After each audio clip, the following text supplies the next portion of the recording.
morning, welcome back. Well, I'm over on the allotment again today.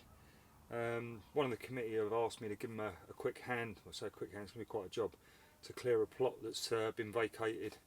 It wasn't cultivated all year, so it's completely overgrown. I'm going to get the old brush cutter on the strimmer out and knock it all down, and then we'll cover it over for winter. Hopefully get it relet next year. Anyway, while I'm over here, it's getting colder, and I wanted to talk to you guys about some of my mistakes about heating a greenhouse or a polytunnel over winter. As you can see, I've got all my chilies in here, and they are not going to tolerate frost at all. So the idea is to keep the ambient temperature inside the polytunnel or greenhouse above freezing. Okay, I don't mind if it drops down to even 3-4 degrees, but certainly no lower than that. So how do we do it? Well, I started off by buying a couple of these. Now these are storm lamps. You can get them cheap as chips on eBay, and they are cheap in every way. They leaked, they probably burnt, they did burn overnight, but they didn't hardly give off any heat at all, but lit it up absolutely lovely. It was quite ironic, well, quite funny coming onto the site in the evening and just seeing this big glowing dome right in the middle of the site. So they didn't really work. So the next one I went for was this one. I think it's Paraffin, I think it is. I can never pronounce that word. Anyway, I went for this. I thought, right, well, let's give this a go. Now, these are paraffin heaters, okay? The first thing I found with this was that around that rim at the top, it's basically they put a plate to make up the tank. They got the bowl bit, and then they put the metal plate on the top and clamp it. Mine leaked from around that. Also, on the black dome at the top, there's like a really fine mesh that goes over the wick, and that just become a soot trap. So basically, within a few hours, that clogged up with soot, and this whole polytunnel was completely black. There was smoke pouring out of it and everything, so I sent that one back. The next one I went for was the same company, same manufacturer, but it was their Mark IV version, this one here, with the single chimney on it. It was okay. It did leak a little bit from around the base of the chimney. Also the bung where you fill it up and you put your little funnel in to fill it, that wasn't very good quality. It was quite difficult to get in and out. It looked like it was cast brass, and it just didn't feel right. The overall quality of it as well wasn't really great. The chimney on the top, the metal was very, very thin, and it just had a feeling of cheapness about it, really, and didn't think it would last too long. It all depends on your budget. So finally, excuse me a minute, I'll just have a little sip of my coffee. Oh, lovely. So I finally plumbed for one of these. I'll just show you this. Now that is by a company called BioGreen, and this is the Warmax Mark V. Warmax Mark V. Straight away, as soon as it arrived, I could see straight away it was a much better build quality. You've got twin lamps, and each of those has got a twin wick, so effectively 4 wicks burning. The tank itself, I suppose it's about 4 or 5 litre tank on there, maybe 4 litres. It'll burn continuously for about 4 or 5 days. This is the bung on the other one, which was absolutely rubbish. On this one, it's a nice solid brass one, very good, and that just sits in there. Just close that back up. The whole quality is better. It's thicker metal. These are quite handy. You can just ply them out like that, and that allows you to get the chimney on nice and easily. So let's get the chimney. This is the chimney part. These get really, really hot. Okay, so to light this, actually let's light it up so you can have a little look.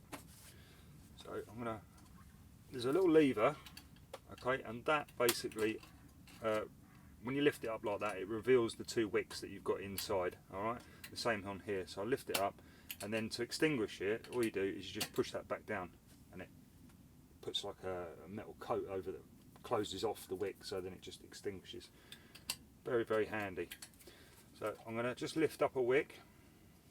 Now the only thing that I would say that I don't like about this is this bit here, the winders that control the wick height. They're not really great. It might just be this particular one, but I mean, I've got another 2 of these still in boxes. I really do rate them. I also bought the spare wicks that go with them, because obviously if this company ever goes out of business or whatever, I can't get the wicks, and I'm hoping to get quite a few years out of these. So let's just see how we are. Right, I'm going to light these up.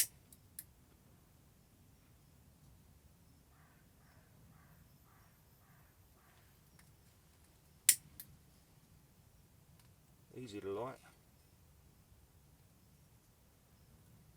Now you can see that's smoking quite badly. I'll explain why in a minute. Right, water dripping on me. The wicks are too high. Alright, so I'm going to get this down, and we'll get it to optimum height.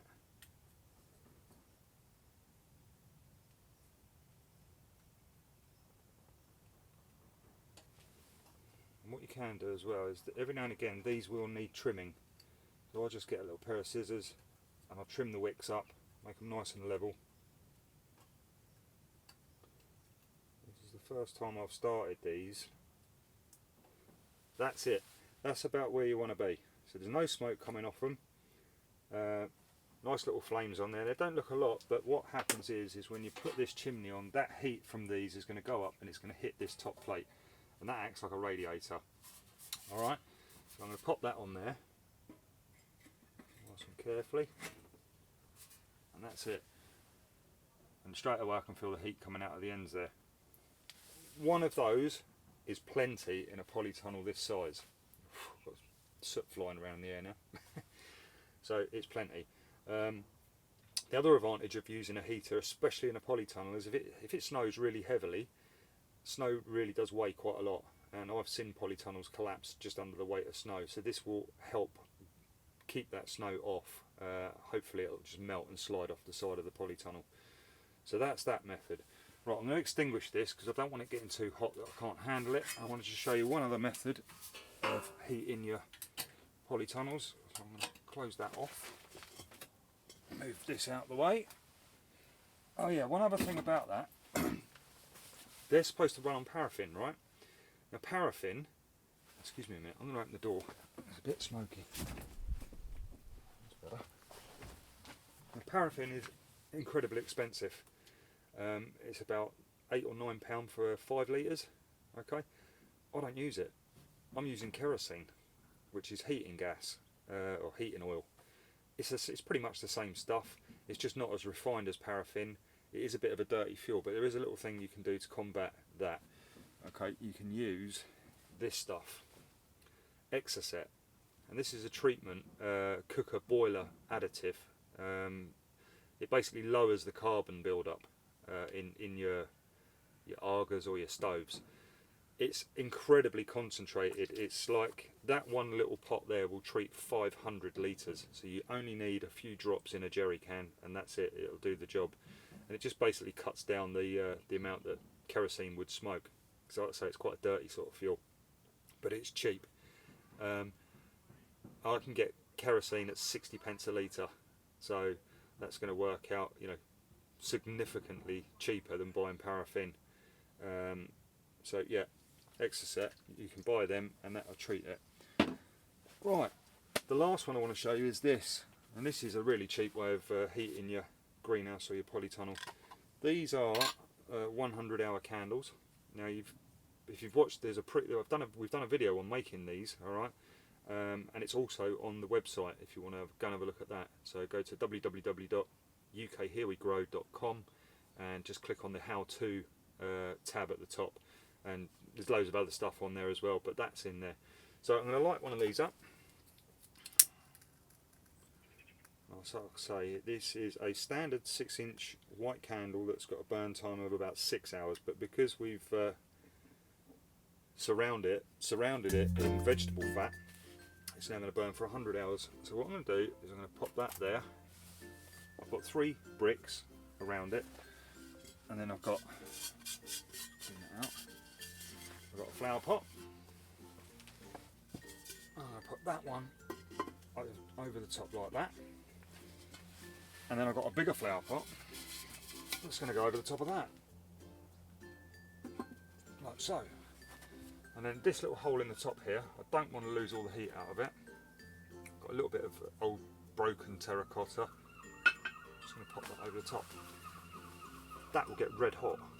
Okay, so be very, very careful if you're coming in to check how your candle's doing or whatever. Just put your hand near it first, just to see how much heat is coming off of it. So that's one other method.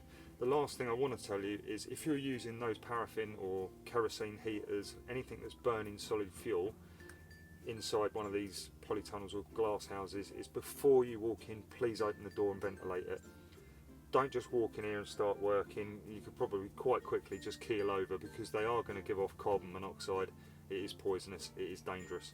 So open the door up, allow at least 10 or 15 minutes just to go make yourself a cup of tea while it's doing, ventilating, but just make sure that the polytunnel is well ventilated. Okay, well that's it. Hope you enjoyed that little chat on heating, and I'm off now to go and do some work. So have a good day.